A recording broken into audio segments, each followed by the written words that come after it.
صباح الفل، صباح الهنا، صباح العسل يا حبايب قلبي، ومعاكم مروة العزب. طبعا انتوا عارفيني. فيسبوك بتاعي مروة العزب عربي ومروة العزب انجليش. تمام. رقم التليفون 010 164 625 07. طبعا انتوا عارفيني وعارفين مين مروة العزب. وطبعا انا كنت معاكم كنت معاكم قبل كده في القناة.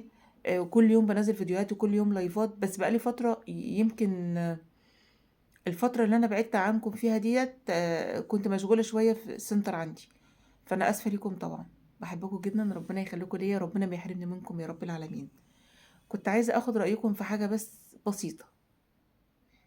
بص يا حبايب قلبي، في واحدة طبعا من متابعيني، وهي كل كلامها معايا: يا مدام مروة أنا عايزة متابعينك هم اللي يردوا عليا، يا مدام مروة أنا عايزة متابعينك هم اللي يعلقوا معايا. يعني ايه؟ طب ما انا ممكن اقول لك رايي. لا معلش يا مدام مروه، انا عايزه متابعينك اكتر، حد بيعمل تعليقات هو ده اللي هياخد رايه. فطبعا انا قلت لها عينيا الاتنين حاضر. انا مش هقدر يعني اقول لك حاجه، انت طلب انت بتطلبيه مني، يعني انا لازم اوفي بيه، ولازم ان انا ما ازعلكيش. فقالت لي خلاص ماشي يا مدام مروه، انا هقول لك الموضوع. قلت لها اتفضلي قوليه، موضوع مهم. احنا وصلنا للمرحله دي ازاي يا جماعه؟ يعني وصلنا لمرحله ان راجل تشوفيه من بره هلا هلا ومن جوه يعلم الله.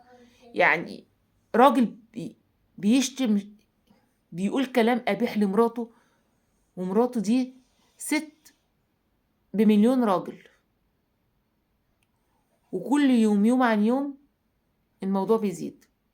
الحكاية بدأت ان هو لما بتنزل تخدم ابوه او تروق لابوه الشقة، حماتها متوفية، يقول لها انت تحت اتأخرت ليه؟ هو ابويا كان عايز منك حاجة؟